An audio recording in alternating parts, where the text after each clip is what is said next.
inmediatamente empecemos. Es casi 1 minuto para el punto. Entonces, buenos días, soy la doctora Tatiana Escobar Rufino, soy docente titular de la Cátedra de Medicina 1.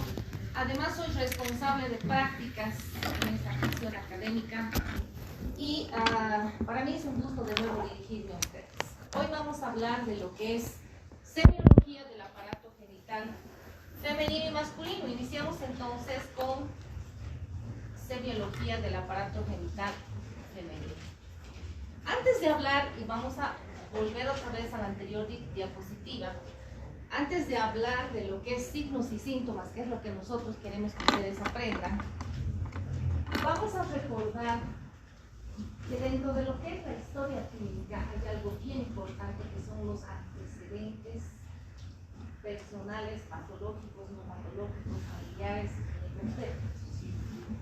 ¿Y por qué recordamos esto? Porque justamente cuando hablamos de semiología del aparato genital masculino y femenino, además de los signos y síntomas que van a ser motivo de consulta para el desarrollo de la primera parte de la historia clínica, necesitamos también averiguar los antecedentes. En el caso de la mujer, ¿qué antecedentes personales serán importantes con relación a este aparato? Ya, muy bien. Todo lo que va a estar relacionado, entre nomás, si quiere entrar joven, si quiere entrar pero con barbijo, condición sine qua non, barbijo. Bueno, número de embarazos, menarca, catamenio, ¿verdad?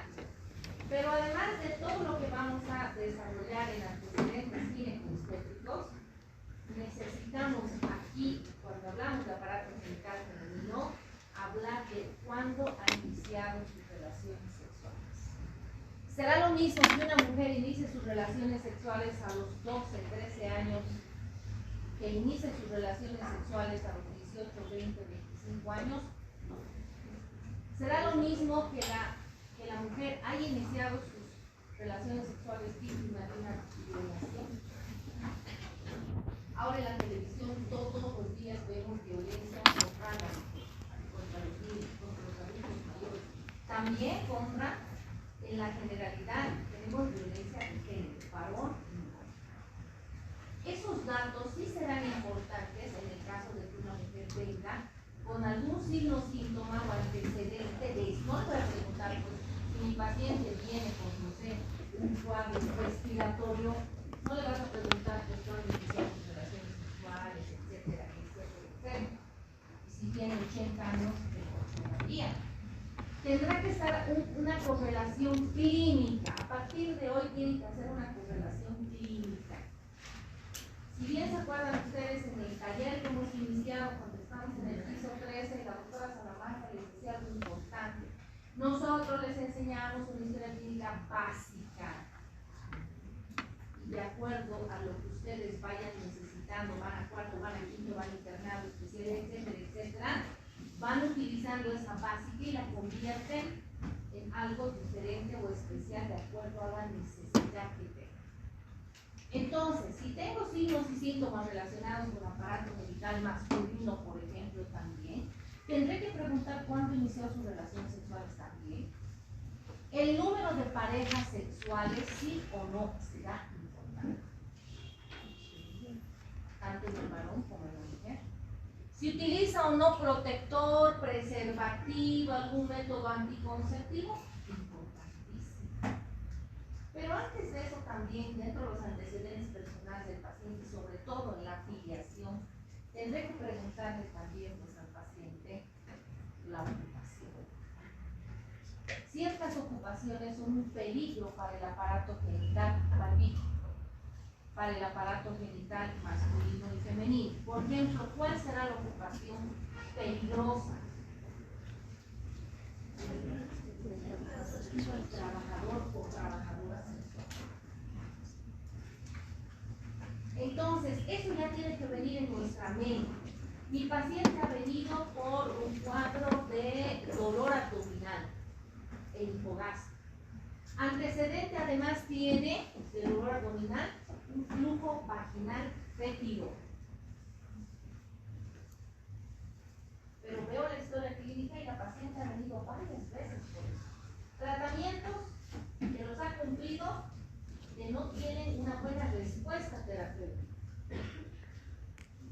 de pronto ahora viene con un dolor de tipo diferente, parecido al que vino en las anteriores oportunidades, pero además con alzas térmicas, mialgias, artralgias.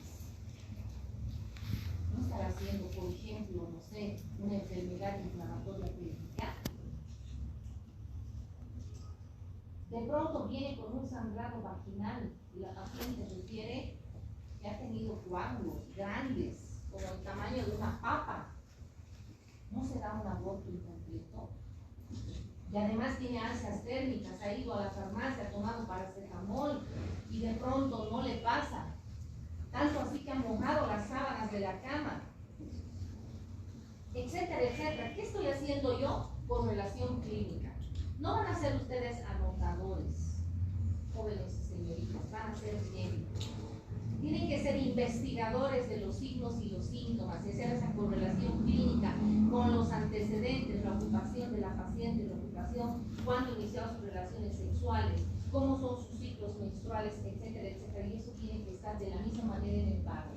Los antecedentes sí son importantes. Dependerá de la signo-sintomatología por la que el paciente acude o la paciente acude para yo hacer las preguntas que corresponden. Tengo entendido que ya han hecho ustedes historia clínica, entonces saben que en antecedentes o ginecobstétricos tenemos que preguntar desde la menarca, cuándo ha sido la primera menstruación.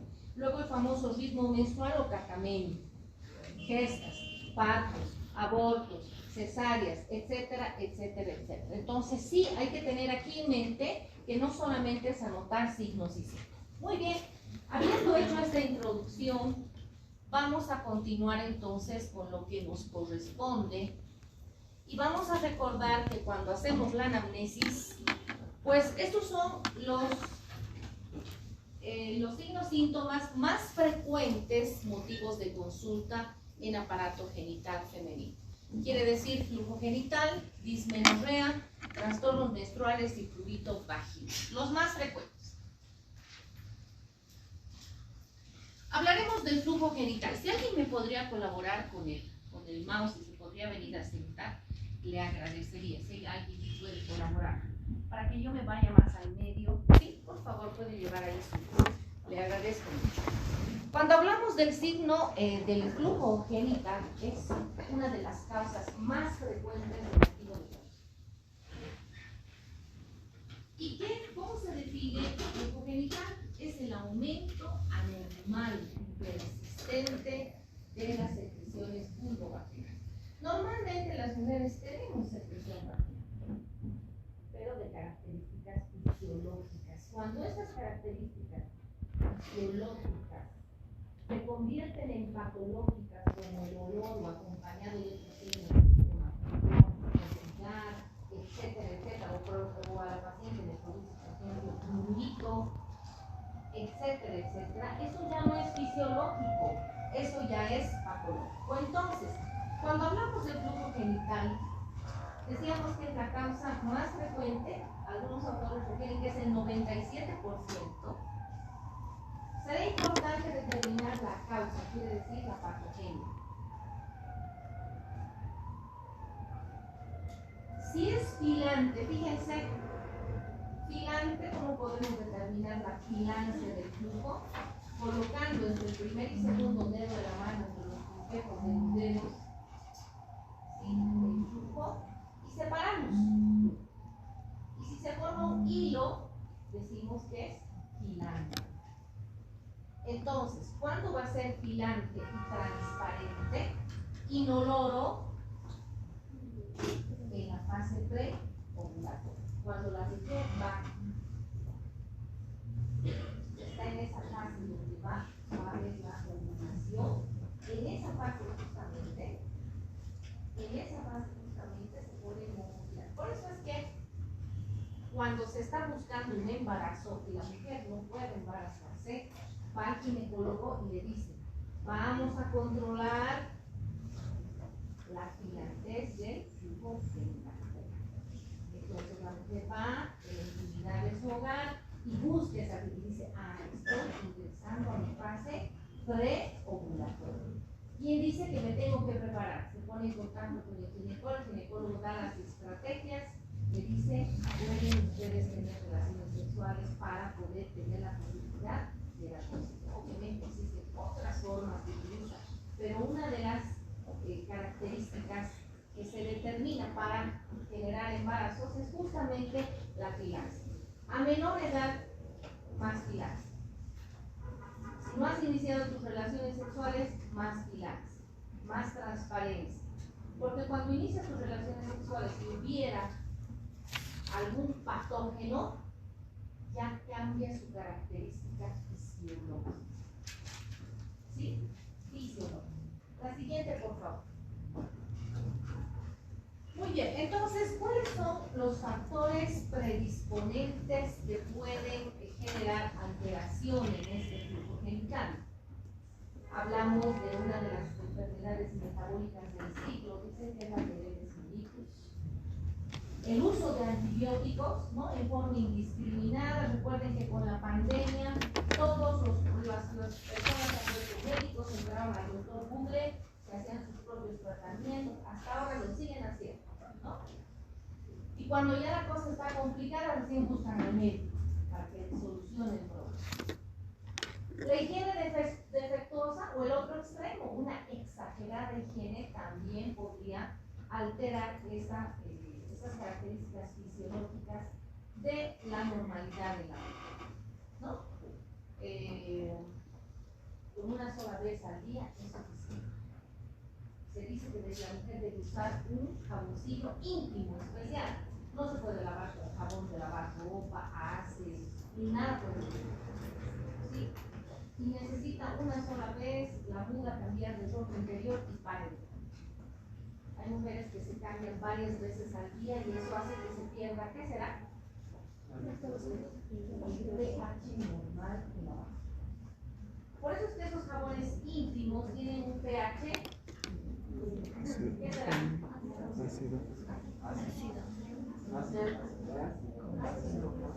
Ahora van a estar fisiopatólogos, ustedes sus años de la fisiopatología.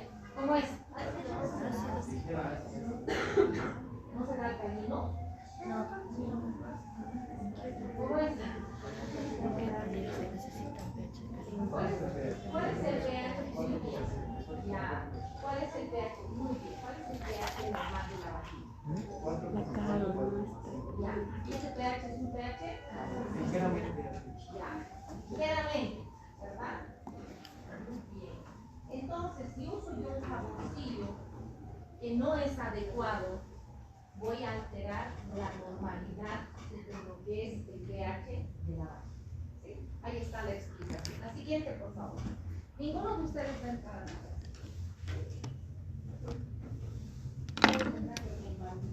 Ya. Así, porque voy a cerrar la puerta ya. Entonces, cuando hablamos de infecciones, patógenos, estamos hablando de las infecciones bacterianas. Estamos hablando de una de las bacterias que produce las vaginosis bacteriana, que es la Gardnerella vaginalis. La Gardnerella vaginalis es la causa más frecuente entre las vaginosis. ¿Alguien más? Es la causa más común o más frecuente entre las vaginosis en la mujer adulta, sexualmente activa. ¿Qué características tiene este flujo? Es un flujo maloliente, ¿no? Tiene un olor bastante particular, amarillo verdoso, no produce prurito, escozor, y generalmente se va a presentar posterior a la menstruación. Por eso es que muchas mujeres dicen, qué raro, terminó de menstruar y tengo un olor medio raro. Eso no es normal. No es normal. Si una mujer adecuadamente tiene una higiene adecuada cuando está en la menstruación, esa eliminación final de la menstruación no tendría por qué generar un olor peculiar, desagradable. Si es que aparece eso, quiere decir que hay algo, puede ser la Gardnerella vaginalis. Se dice que está asociada a múltiples compañeros sexuales, mujer o varón, pero obviamente el varón no tiene esta sintomatología, pero tiene su pareja, y cuando van a hacer el tratamiento, se le da a la mujer y el varón dice, no, pero yo no tengo nada, seguramente ella es la que me está trayendo. No es así, lo que pasa es que el varón tiene otra sintomatología, por ahí ninguna, pero la mujer es la que tiene eso, pero ambos tienen la misma situación patológica. ¿Sí? Muy bien. ¿Qué otra característica más tiene la Gardnerella vaginalis? Otra característica que tiene es justamente el periodo de incubación, que es de 7 a 10 días aproximadamente. Entre los 7 a 10 días de haber tenido relaciones sexuales, la mujer va a tener cambios en ese flujo que habíamos dicho, en ese transparente, filante, que es fisiológico. Va a haber alteraciones en las características del cuerpo. ¿Qué otra cosa más es importante de la Gardnerella? Puede ser también grisácea, amarilla, verdosa, las características. Microscópicamente se ve adherencia de células, eso ya es muy microscópico. Y hay algo interesante que tiene un intenso olor a pescado. Entonces, la paciente va a la consulta y dice, hay un olor como a pescado. Ahí eso es sospechando de que se trata de una Gardnerella vaginalis, ¿no? La siguiente, por favor. Así más o menos se ve, fíjense, no es nada agradable, esto es una colposcopía, quiere decir que hemos introducido el espéculo. La paciente se va a colocar en posición ginecológica, nosotros vamos a introducir el espéculo y es lo que estamos viendo es el cuello uterino. Así vamos a ver, esa es la imagen cuando se realice una especuloscopía. Si se fijan ustedes, nada agradable, ¿sí? Nada agradable. Además puede tener otras complicaciones fuera del olor, la incomodidad que tiene, ¿no?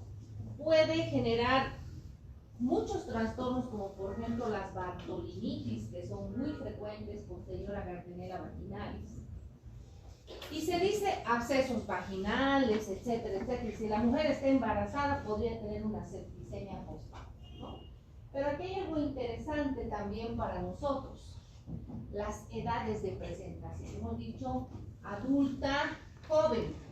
Pero se ha visto también que entre los 20 a 40 años de edad, que es que la mujer tiene su vida sexualmente activa, es más frecuente que tenga Gardnerella vaginalis. ¿Sí? La siguiente, por favor. Otra patogenia, otra entidad patógena que puede producir un flujo genital patógeno es la Neisseria gonorrhoeae. Evidentemente la Neisseria gonorrhoeae ya no es tan frecuente justamente por el uso indiscriminado de antibióticos que se tiene actualmente. Se dice que el 85% de nuestros pacientes van a ser asintomáticos. Imagínense. Y recuerden ustedes que el gonococo, que es el causante, va a afectar la estructura glandular de dónde? Del cervix, ¿no? La vulva, el perine y el ano. Entonces son 4 estructuras anatómicas que van a ser afectadas por la Neisseria. Y además, recuerden también que existen otros sitios que se van a afectar, como por ejemplo las glándulas paruretrales, el canal cervical, la uretra, ¿verdad? Y ya habíamos mencionado el ano. Si se dan cuenta ustedes, estamos hablando de una gran cantidad de anatomía que va a ser afectada por esta entidad patológica. ¿Qué características tiene? Tiene una secreción purulenta, ¿sí? Purulenta. También puede ser lupopurulenta, pero lo más frecuente es que sea purulenta. Y si está asociado por la cercanía que hemos referido en la anatomía, podría, en la parte de las vías urinarias, podría asociarse a que la mujer más bien venga por cuadros o síntomas del aparato urinario. Entonces la paciente, ¿por qué viene? Viene por disuria, dolor al realizar la micción. Entonces no viene por ahí, no se hace evidente esa ese flujo purulento, es culpable de dolor al realizar la misa, ¿no? Fíjense la imagen, esto no es espectroscopía, sino es examen externo nada más. La paciente está igual en posición ginecológica. El examinador con el primer y segundo dedo de la mano con guantes separa los labios mayores y se hace evidente este tipo de flujo vaginal. Fíjense, nada agradable y seguramente muy incómodo para la mujer si tiene signos y síntomas asociados con el aparato genital urinario, ¿no? Siguiente, por favor. Otra entidad patológica es la clamidia. Y recuerden que más bien a la inversa de lo que habíamos dicho hace un momento, esta está relacionada más frecuentemente con relaciones sexuales entre adolescentes y jóvenes. Esta es una de las más peligrosas para la mujer si en algún momento requiere concepto.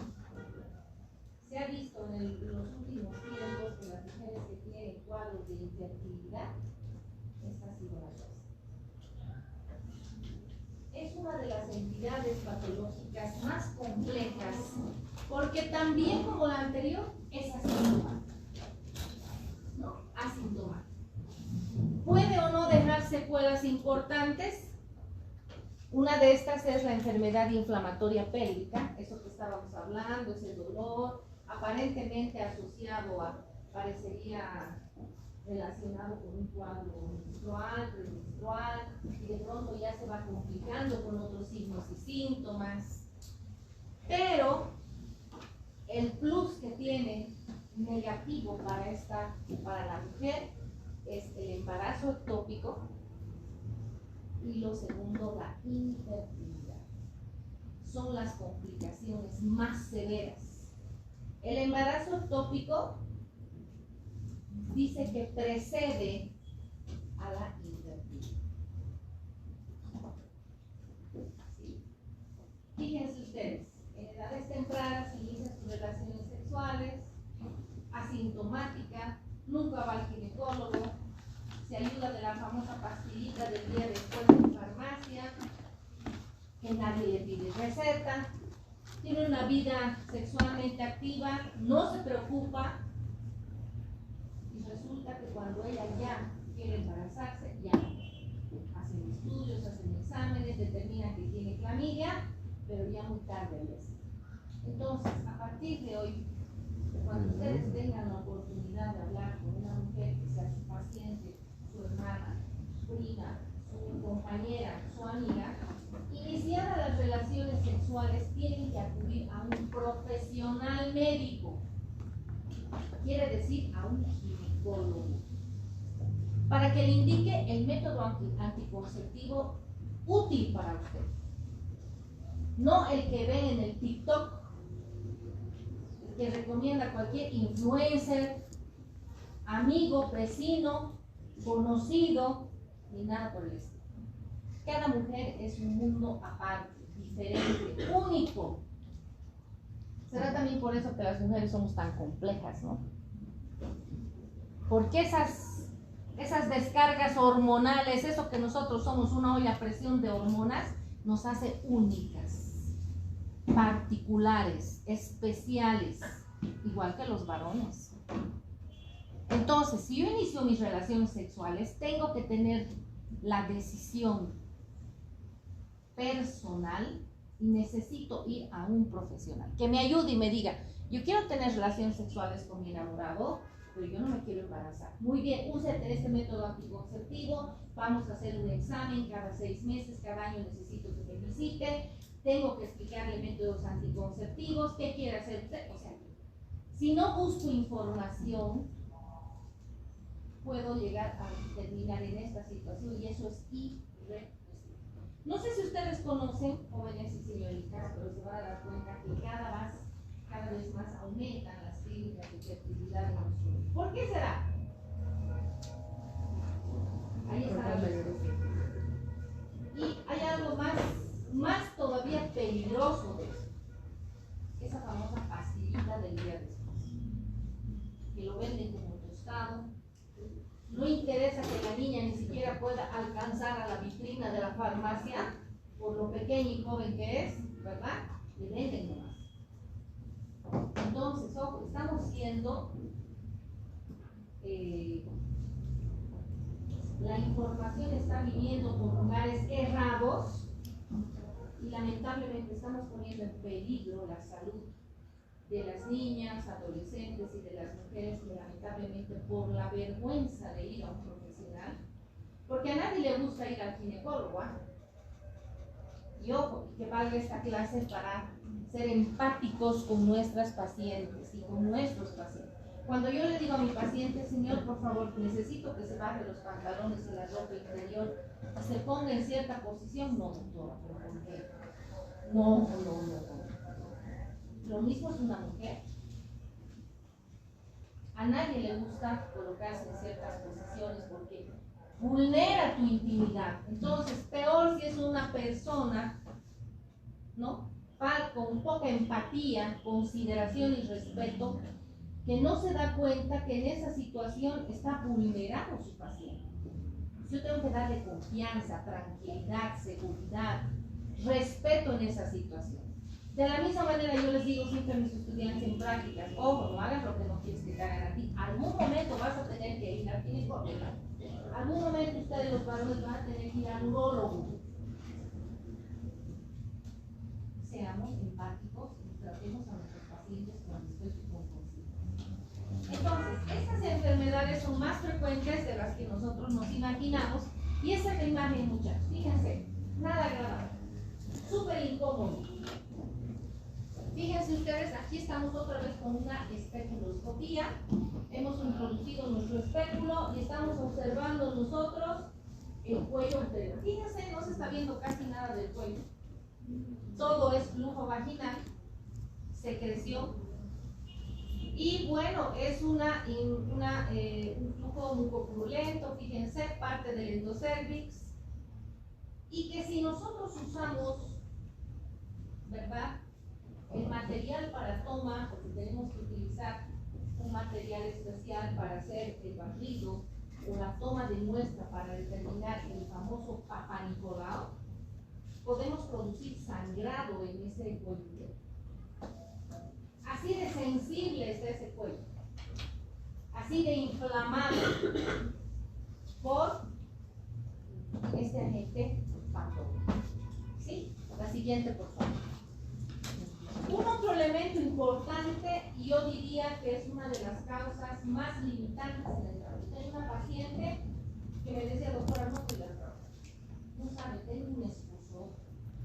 No sabe, tengo que ir al baño cada 5 minutos y es más, ¿qué pasa? ¿Tienes algún problema? ¿Qué te ocurre? Yo no les voy a contar mi seguridad, doctora, tengo un esposo. A tal extremo que se empezó a hacer exfoliaciones, ¿se imaginan eso? La desesperación que tenía del tubito que le ocasionaba la candidiasis. Entonces, uno de los síntomas más importantes de la candidiasis es el prurito, el escozor que tiene la paciente. Entonces, ese síntoma principal que produce cuando usted está haciendo el examen externo, ¿sí?, eritema vulvar. Usted va a ver la vulva del aparato genital femenino de la paciente totalmente eritematoso.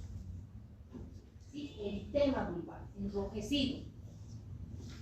Esa sensación puede estar relacionada, esa sensación de ardor, eritema, puede estar relacionado con trastornos miccionales. Principalmente puede llegar a producir, como les decía, escoriaciones. Y hay algo interesante, la candidiasis podría, no estamos diciendo que es una regla, pero podría ser indicativo de un trastorno metabólico. ¿Cuál es el principal trastorno metabólico? Hemos dicho, las cadenas. Entonces, en la mujer, ese dato ginecológico, ese signo, síntoma tan del aparato genital femenino, podríamos estar hablando que, cuidado, podría tratarse de una diabetes mellitus. ¿Sí? ¿Qué otra cosa importante e interesante podemos hablar de la candidiasis? que obviamente no solo la vulva, sino también los labios mayores pueden estar edematizados con esfoliaciones, enrojecimiento. Y generalmente la candidiasis se va a manifestar en etapas antes de la menstruación, quiere decir premenstruales. Siguiente, por favor. Así se vive, yo así se ve. Fíjense, esto no es especuloscopía, es directamente, como les he dicho, examen directo con la paciente en posición ginecológica. El examinador está separando con los guantes muy delicados. Esto también se le solicita la ayuda generalmente de la enfermera o de la paciente. Siempre a partir de hoy jamás hagan un examen solos. Siempre con el apoyo de la enfermera. Siempre. Jamás hagan un examen solos. Y mejor, si es que no les corresponde a ustedes, si usted no es ginecólogo, transfiera al ginecólogo. Si usted no es pediatra, transfiera, a no ser que usted esté trabajando, no sé, en la provincia, inclusive Cantón 55.025. Entonces no lo va a decir, ay no, lo voy a transferir, que en mi instante el paciente puede morir. No. Pero mientras usted pueda, trate siempre de tener mucho cuidado, porque lamentablemente las malinterpretaciones están en el examen físico. Esto no lo vamos a hacer en práctica ahora ustedes. Todo esto es teórico. Inclusive en prácticas es teórico también. ¿Cuándo lo van a hacer ustedes? Cuando estén en quinto año, en ginecología y en obstetrícia.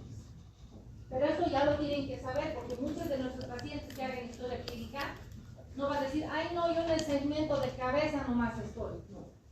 Usted ya tiene que ir, por eso se les da toda la información, todas las clases iniciales con signos y síntomas, porque las historias clínicas que usted realiza a partir de hoy, el trabajo que vaya produciendo es general. No es solamente de este. ¿Sí? Muy bien, la siguiente, por favor. Y finalmente tenemos a las tricomonas vaginales, ¿no? Las tricomonas, saben ustedes que son ustedes expertos en lo que es parasitología, magísteres, masterados, doctorados. Es un protozoario, ¿no? Es un protozoario. ¿Cómo es esta secreción? Es fétida, blanco, brumosa, que va a presentar una irritación también de la vulva. Fíjense, está totalmente rojo, eritematoso. Va a ser más agresiva, se va a poner peor después de la menstruación o durante el embarazo. Va a haber un compromiso de la vulva importante, puede producir ardor y puede estar asociado a lo que se llama la vulvitis. Siguiente, por favor. Es así como se ve por espectroscopía a la tricomona vaginal. Parecería que fuera una frutilla, ¿no? Entonces aquí tenemos las manchas de fresa. Digamos, nosotros decimos puntilla, pero bueno, recuerden que esta es nomenclatura anglosajona, tienen como su normalidad de fresa. Para nosotros, ¿qué es puntilla? ¿Qué es lo que más se hace? Entonces, a la inspección de la mucosa vaginal va a revelar un eritema generalizado con múltiples así petequias, ¿sí? Como que se va a describir como manchas de fresa. Entonces, ¿qué entidad patológica tiene dentro sus lesiones? No sé, me estoy inventando como pregunta, ¿no? Las manchas de fresa. Como una vagina, ¿no? Podría ser cándida albicans,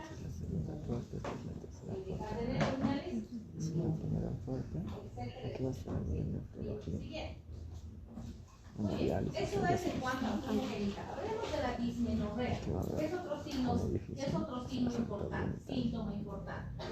La dismenorrea no es otra cosa que el dolor en la menstruación. Otro término que se utiliza de la dismenorrea es algo menorrea, algo menorrea o también menarca. Entonces, usted va a poner el motivo de consulta, dolor en la menstruación, puede poner dismenorrea. Vas a ver que la gente no sube aquí por unas gradas. También podría Es colocar medio algo corto. menor. Tienes que subir por atrás. La dismenorrea puede ser de tres tipos: premenstrual, antes de la menstruación; menstrual, durante la menstruación; y postmenstrual, después de la menstruación. Recuerden que cuando la Si mujer es que no está te ubicas, menstruando se constituye en aquí un donde síndrome. entonces La la primera mujer, parte. además de tener la ¿Te tocaba? dismenorrea como tal, que es el dolor, también tiene la tensión, ¿no? La habilidad emocional, no quiere que nadie ni te mire, ni te hable, ¿no? Estás malhumorada, sensible, vas a tener tu urgencia en las glándulas mamarias, inflamadas, hasta la ropa molesta. De pronto también el paciente dice, doctora, estoy hinchada, como sapo. Me han hinchado mis pies, mis manos, mi pantalón no me cierra. También tenemos síntomas, trastornos de tipo vasculares, pero también nerviosos, lo que hemos hablado de la variabilidad emocional, etc. El dolor generalmente es en hipogastrio y en fosas biliares, generalmente. Esta tensión menstrual, recuerden ustedes, de las glándulas mamarias y también del hipogastrio que dice está como hinchado, doctora, me pongo con mi pantalón y me incomoda. ¿A qué se va a deber? Justamente a un estado de incurgitación vascular. Esa es la causa de esa tensión que tiene la paciente en un cuadro menstrual. Siguiente, por favor. Entonces, ese edema que habíamos hablado premenstrual, generalmente es en la cara, en las manos, en el tobillo. Entonces, puede ser demostrado ¿cómo? Por aumento de peso. Dice, doctora, yo menstruo y aumento peso. Pasa mi menstruación y parecería que bajo de peso. Eso se llama edema premenstrual. En cuanto a los trastornos vasculares, está relacionado también con este edema y básicamente está con relación con una función o una acción vasoespástica, ¿no? Quiere decir que no hay un buen drenaje linfático, ¿no? Por eso la paciente presenta edema, por eso tiene esa sensación de aumento de volumen, o lo que dice la paciente, hinchazón en miembros inferiores, en las manos, en la cara. Y los trastornos nerviosos están relacionados con la ansiedad, la depresión, la labilidad emocional. A la mujer en la menstruación le haces, se pone a llorar, ¿no? Pero no te he dicho nada, no, es que eres un insensible, etcétera, etcétera. Tengo muchos pacientes que cuando están en el cuadro de menstruación, yo les digo, ¿qué ha pasado? No, no tengo nada, doctor. Así nomás soy yo. Y cuando viene en otra etapa, doctora, ¿cómo está? Qué gusto saludarla, verla. Yo, como médico, sé que eso es parte de lo que es las características que dan las hormonas femeninas. Cuando deja de menstruar, ahí estamos complicados, ¿no? 50 años de matrimonio, han bailado, festejado. El año 51 no soporto a mi esposo. Me he dado cuenta, ¿no? Yo le digo, no es eso, es la menopausia. No, yo me he dado cuenta, es un insensible. Yo en 50 años me doy cuenta que es insensible. No, doctor, es que antes no era así. No, le digo, eso se llama menopausia. ¿Sí? Muy bien. Siguiente, por favor. Ahí también frecuenta el vértigo, la ansiedad, la habilidad emocional dentro de los trastornos nerviosos. ¿Qué recomendaciones? Aquí está lo bonito, ¿no? Lo bonito, no solamente para mi paciente, sino para todas las damas que están hoy día en clases. ¿Qué se recomienda? Dieta sin sal. ¿No? Nosotros somos saleritos. Antes, en los restaurantes salero, pero más bien por recomendaciones del Ministerio de Salud, Organización Mundial de la Salud, Panamericana de la Salud, salero, chau. A no ser que el cliente pida. Pero antes, cuando ustedes ni habían nacido, ibas a almorzar una con tu salero. Eso era. Y el salero con unos hoyos, pucha, para, ¿no? Así, como que para poner 1 kilo de sal. Así eran. Nuestras mamás, abuelas, o las mamás de ustedes son jovencitas, pero abuelas, por ejemplo, salerísimas, ¿no? Creo que le falta y hay que ponerle más. Bueno, entonces la dieta sin sal, o por lo menos lo más hiposódica posible. ¿Por qué? Porque si no va a aumentar ese edema premenstrual que hemos dicho, ese edema menstrual, y obviamente la paciente va a estar más incómoda. Se sugiere también como sugerencia, si ese edema es muy intenso, utilizar hidroclorotiazida de 50 miligramos, medio comprimido según la necesidad durante esos días que dure la menstruación, ¿no? O también como analgésicos la acetazolamida en dosis de 250 miligramos diarios, es algo bueno, pero en caso de que sea demasiado doloroso, incómodo, etcétera, etcétera. ¿Qué se recomienda? Que estas medidas higiénico-dietéticas y de algún tratamiento que sea, no es generalizado, será identificado por la necesidad que tenga cada mujer. Se sugiere que se haga una dieta, no, pero no puedo comer mi pollo con chabamba, ¿no ves? Sé que yo, en mi menstruación me viene, yo todos los días voy a comer hamburguesas, al toro, allá arriba, ¿qué se llaman las hamburguesas? Las iglú, le pongo más sal, salchipapa. Obviamente que seguramente va a aumentar el edema, ¿no? Y seguramente también el dolor. Entonces se recomienda 7 a 10 días antes de la menstruación hacer medidas higiénico-dietéticas, comer más fruta, más verduras, tomar agua, comer menos sal, evitar las carnes rojas, tener una dieta más hídrica, más saludable y con seguridad inclusive los dolores menstruales disminuyen. ¿Cuáles son las causas entonces de las dismenorreas en diferentes etapas? Si la dismenorrea es premenstrual, posiblemente se trata de una endometriosis. Si es menstrual, puede tratarse de un ovario poliquístico. Pero si es postmenstrual, podría tratarse de tumoración. Siguiente, por favor.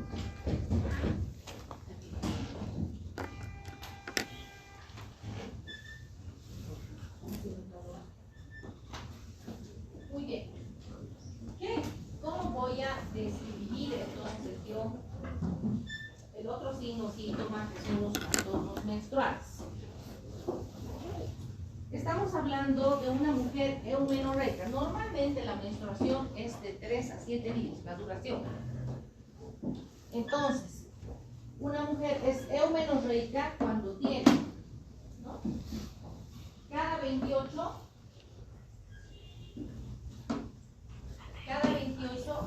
le dura aproximadamente 7 días.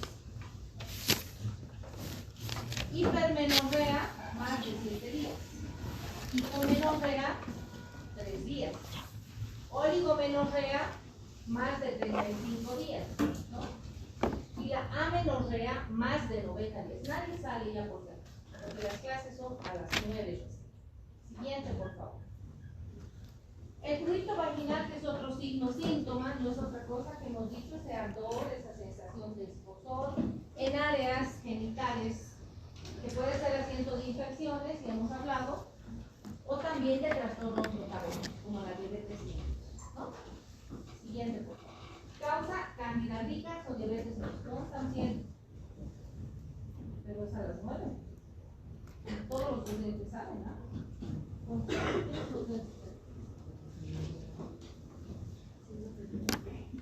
Yo voy a informar, los docentes saben que de 8 a 9 es la clase teórica y de 9 adelante recién es la clase práctica. Muy bien, todo esto es anamnesis. Vámonos a la inspección. ¿Se acuerdan cuando hemos dado la primera clase? Anamnesis, inspección, palpación, expectación. Obviamente no vamos a escuchar, ¿no? No nos vamos a percutir. Pero aquí, ¿qué hacemos? Anamnesis, inspección. Y aunamos a la especuloscopía, que sería nuestro otro procedimiento aquí en el aparato militar. Muy bien, ¿qué vamos a buscar al estudio? Fíjense, posición ginecológica, incomodísima.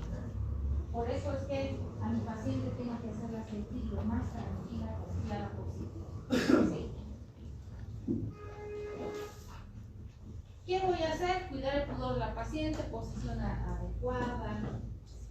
Voy a buscar, voy a identificar la estructura anatómica, labios mayores, labios menores. ¿Qué voy a buscar? La coloración. Porque hemos dicho durante casi toda la clase que cambios en la coloración me podría estar hablando de enfermera, ¿verdad? ¿Qué otra cosa más? Presencia de secreciones a nivel de la vulva, lesiones como las exfoliaciones, ¿te acuerdas? En la cándida albicans. Y lo siguiente es, allá arriba, como si fuera el pico de un pato, tenemos al espéculo. Ese es el aparato que nosotros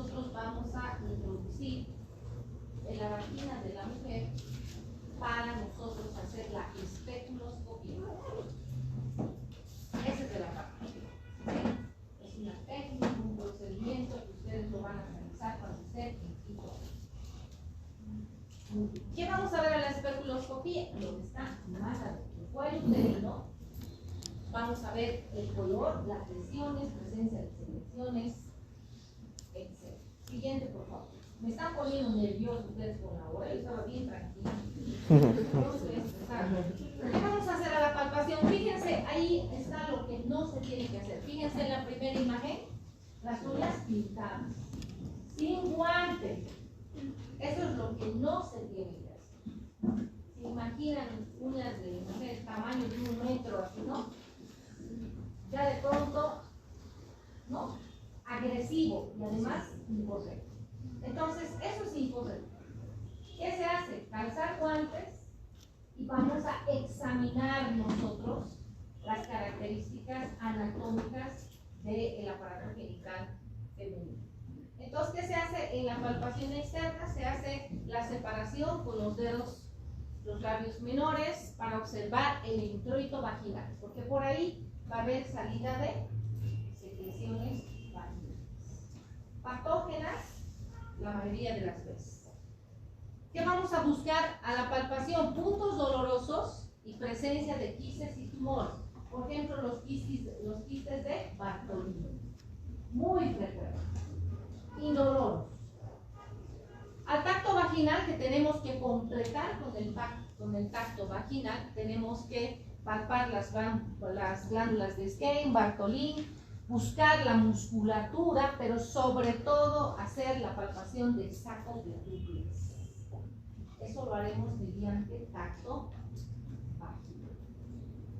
Introduciendo el segundo y tercer dedo de la mano, calzando guantes, solicitando a la paciente, obviamente, y desde en posición ginecológica, que inspire y introducir suavemente, para poder examinar la integridad de ese sistema. Siguiente, por favor. No se vayan ni se mueven, por favor. Ya me están, en serio me están nervioseando. Esa es la bibliografía que hemos usado. No se vayan, por favor, a ver el libro. Y se van a ir. No hemos terminado, por si acaso. No hemos terminado. Eso es un poco largo, ¿ah? ¿Ah, no está? Ahí está. Muy bien. Esto es más sencillo. Vámonos entonces, aparato genital masculino. La siguiente, por favor. Esto lo vamos a obviar. Yo siempre les pongo esto, ¿para qué? Para que vayan a desentrañar, a sacar las telarañas de su libro de anatomía y se acuerden de eso, ¿no? Cómo se divide, cuántos cuerpos tenemos, cavernoso, esponjoso. La siguiente, por favor. Todo esto es anatomía. ¿Cuál es la función? Ahí quedaremos un momentito. Recordando nada más, ¿cuál es la función del escroto? Alojar a los testículos, ¿no? Muy bien. ¿Cuál es la función de los testículos? Fabricar espermatozoides, testosterona, etc. Siguiente, por favor. Pero hay algo interesante en eso. Cuidado. Los traumatismos pueden generar lesiones que a la larga pueden tener serias complicaciones. Traumatismos, ustedes viven haciendo pellitas, luchitas, fútbol, taekwondo, ya, y no sé qué. Y de pronto dice, sí me ha pasado, me he puesto hielo, hace 10 años, hace 15 años. Y cuando van a la consulta médica, muchas veces es complicación justamente de estos traumatismos anatómicos. Muy bien. De la misma manera, ¿dónde están localizados los epididimos, el conducto deferente, vesículas terminales, la próstata? Muy bien, siguiente, por favor. Muy bien, aquí está. Dentro de lo que es la anamnesis, motivo de consulta, el dolor. ¿Cuáles son los tipos de dolor que tenemos? El peniano, el testicular, el prostático. También podemos tener hemorragias, también secreciones uretrales y úlceras y heridas. Son las causas más frecuentes. Vamos con la siguiente, por favor. El dolor peniano es un dolor agudo generalmente, ¿sí? De aparición abrupta. No tiene relación con relaciones sexuales, ¿sí? Y se intensifica cuando cuando el paciente realiza la diuresis. Así de simple. ¿Cuáles son las causas más frecuentes? Traumatismos, lesiones deportivas, las causas más frecuentes.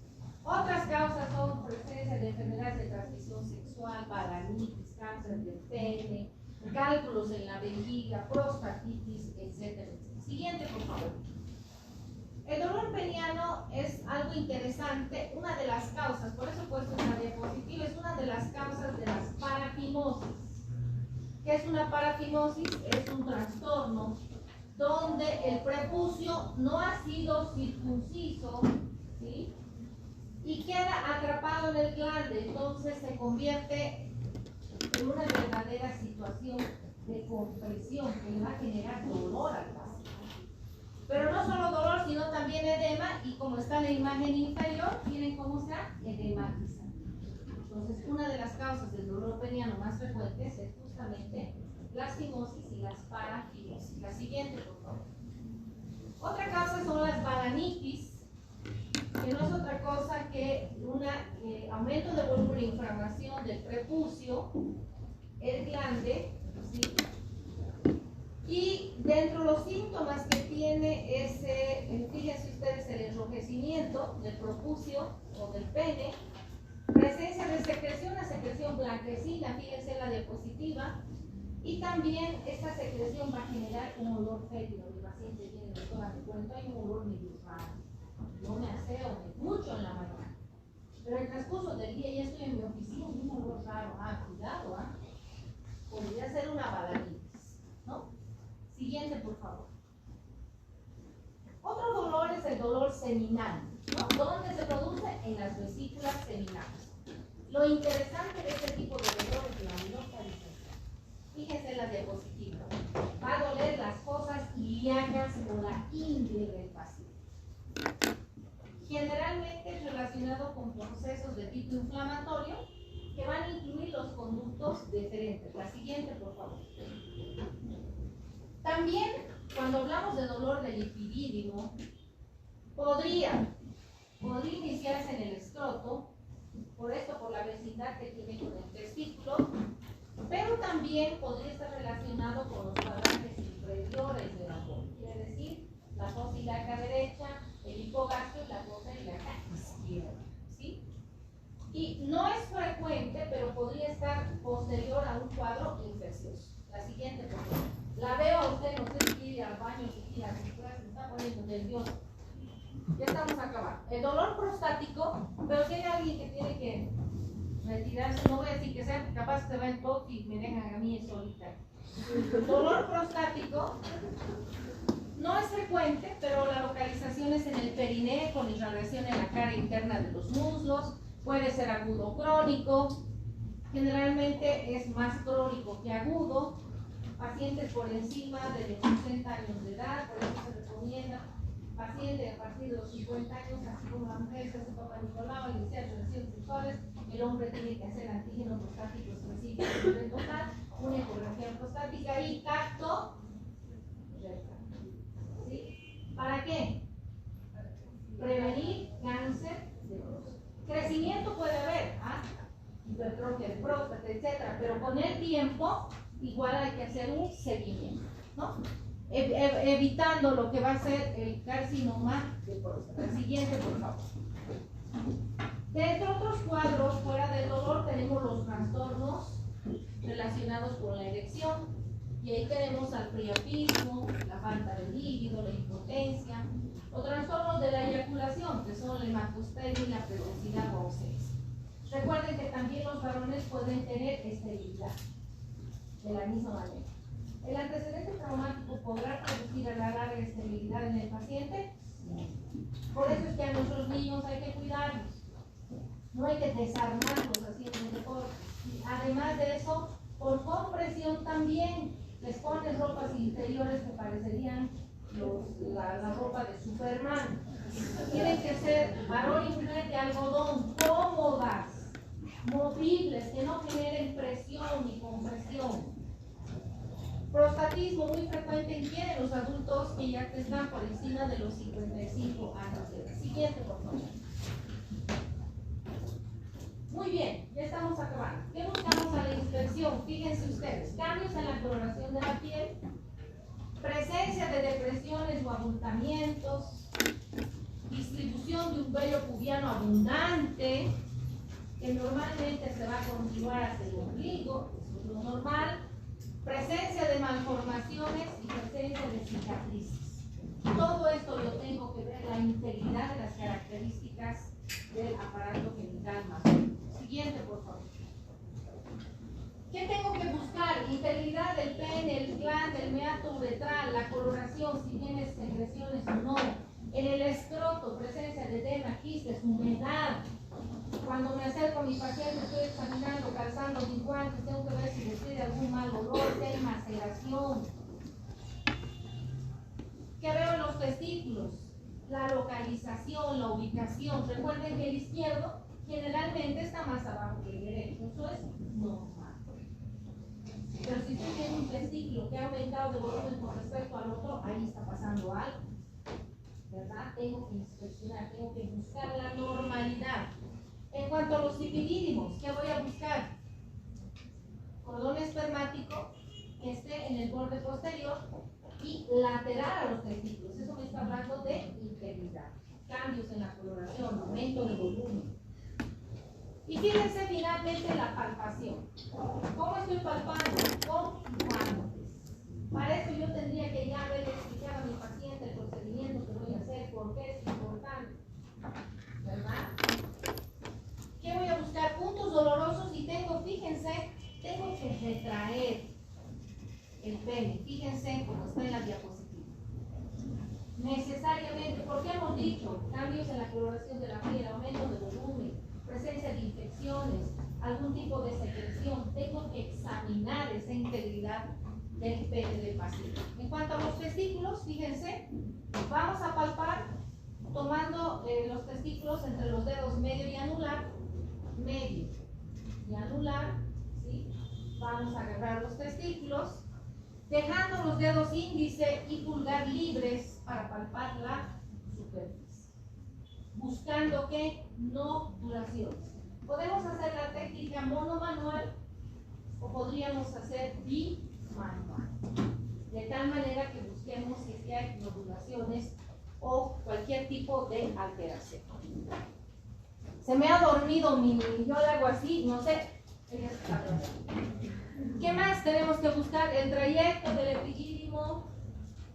Los cordones espermáticos de la misma manera tienen que ser lisos y indodoros. La próstata examinamos mediante el tacto del tacto. No hay otra forma. Antígeno prostático específico libre total, ecografía prostática, pero además tacto rectal. ¿Y qué voy a buscar en el tacto rectal? Normalmente la superficie debe ser lisa, consistente, elástica y se tiene que identificar.